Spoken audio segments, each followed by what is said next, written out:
Well, hello there, dear ones. Welcome to Meghan and Harry Tales channel. Don't forget to hit that subscribe button and show some love to our beloved Sussexes. Have you ever been at a party where you're the topic of conversation, but you're not even in the room? That's the kind of party the Sussexes find themselves in, with the media playing the gossipy host.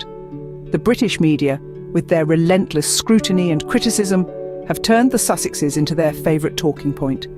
According to them, the Sussexes are as significant as a speck of dust under the Queen's throne. Yet, they can't seem to turn their lenses away from this insignificant couple.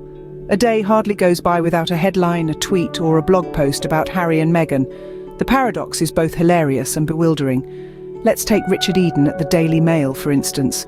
He seems to be caught in a whirlpool of contradictions. On one hand, he warns the Sussexes to return to the royal fold before King Charles breathes his last. On the other, he reiterates that they're irrelevant and unwanted.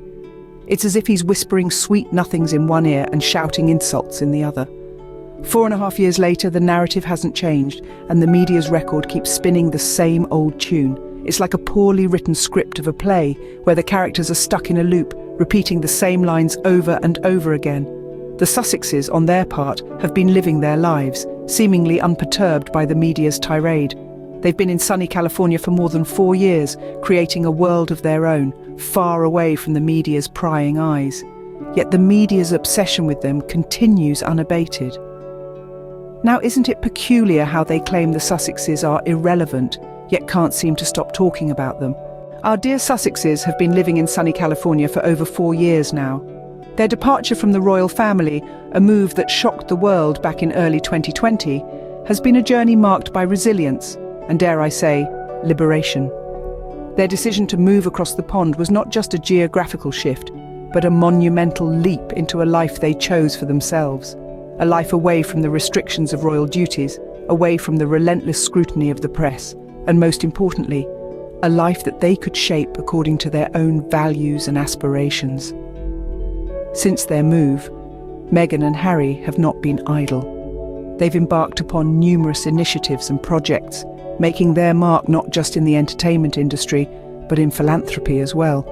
From their groundbreaking deal with Netflix to their compassionate work through the Archewell Foundation, their ventures have been as diverse as they are impactful. Meghan's revealing interview with Oprah Winfrey, where she bravely spoke about her struggles as a member of the royal family, was a turning point. It marked a bold step towards breaking the silence around mental health. Harry's candid series, The Me You Can't See, further reinforced this commitment to mental health advocacy. Their endeavours have not been without their share of challenges. The British media's relentless criticism followed them across the Atlantic, but the Sussexes have shown immense strength in navigating these rough waters. In California, they've created a life that centres around their beautiful family. The birth of their daughter Lilibet Diana, who joins Big Brother Archie, has brought them immense joy. Their beautiful home in Montecito is a testament to their journey, a symbol of their newfound freedom and the life they have built on their own terms. And so they continue to thrive, far away from the prying eyes of the British media. Their story is a testament to the power of taking control of one's own narrative and living life authentically. The Sussexes, once a part of the royal family, are now carving out their own unique path, one that is filled with purpose, compassion, and resilience.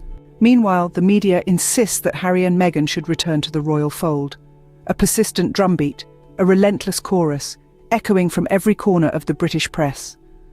"Return, return, return," they cry, as if Harry and Meghan were prodigal royals lost and wandering, desperately in need of the sheltering embrace of the monarchy.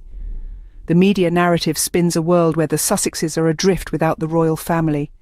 They paint a picture of the Duke and Duchess yearning for the pomp and circumstance, the protocol and tradition, the weighty crowns and sceptres of their past lives. They insist that the Sussexes must mend fences, make peace, and return to the royal bosom before it's too late, before King Charles, the father Harry has known and loved, is no more. Yet in the same breath, the media claim that the Sussexes are irrelevant. They suggest that Harry and Meghan are mere footnotes in the grand narrative of the royal family, that their departure has left no void. Their absence has caused no ripple. They say that the Sussexes are forgotten, dismissed, overshadowed by the dazzling radiance of the remaining royals. But herein lies the paradox. If the Sussexes are so insignificant, why the clamour for their return? Why the constant chatter, the ceaseless speculation, the unending debate? Why does their decision to step back, to carve out a life of their own, continue to dominate the headlines, to stir the pot, to ruffle the royal feathers? Could it be that the media's insistence on their return is more about their own need for the Sussexes? Could it be that Harry and Meghan, with their charisma, their charm, their ability to captivate and command attention, are the missing spice in the royal story? One has to wonder why the urgency for their return if they are as irrelevant as the media claims. With whispers of King Charles's health, the media claims that the Sussexes' window to return is shrinking. There's a palpable undercurrent of urgency, a ticking clock that seems to be counting down to the end of an era. With King Charles's reign potentially nearing its twilight, the media posits that the Sussexes' best chance of reconciliation with the royal family may be slipping away. The implications of King Charles's eventual passing are speculated upon with feverish intensity. Some suggest that it could mark a turning point, a sea change in the dynamics of the royal family. Others, however, contend that it might only serve to deepen the chasm between the Sussexes and the rest of the monarchy. The media's conjecture doesn't stop at the potential repercussions on the Sussexes' relationship with the royals. It extends to speculating on the potential response of the heir apparent, King William. The media's crystal ball paints a picture of a king who might not be as open to the idea of the Sussexes' return. But despite the media's insistence on painting a dire picture, it's essential to remember that these are merely speculations. The reality of the situation could be vastly different. The Sussexes, after all, have shown a knack for defying expectations and charting their own path. It's worth noting, however, that the Sussexes' relationship with the royal family is not defined solely by their physical proximity. Their decision to step back from royal duties and relocate to California was a monumental one, yes, but it doesn't erase their ties to the monarchy. It doesn't erase their shared history, their familial bonds, their shared love for a country that they once called home. In the end, it's not the media nor the royal family, but the Sussexes themselves who will decide their future. They've made it abundantly clear that they're not afraid to break the mould, to forge their own path. Only time will tell what the future holds for our dear Sussexes.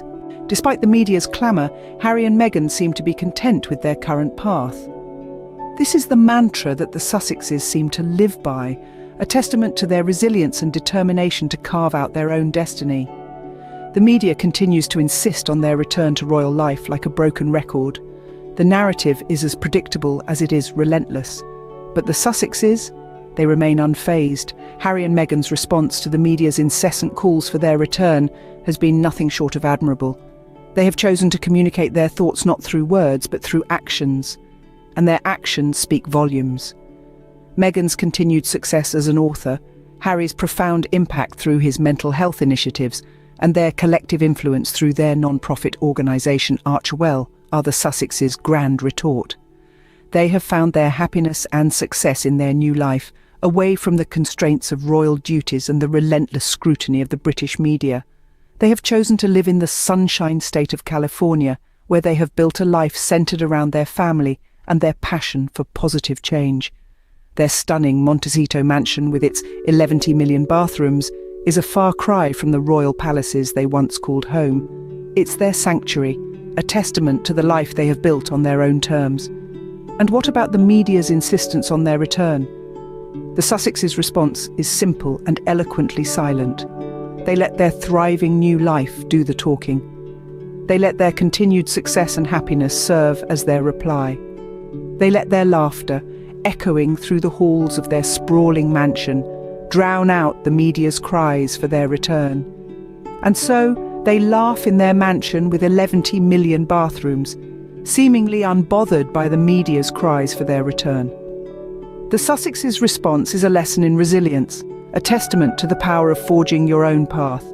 It's a story of determination, of choosing happiness, of living life on your own terms. And it's a story that continues to unfold one day at a time.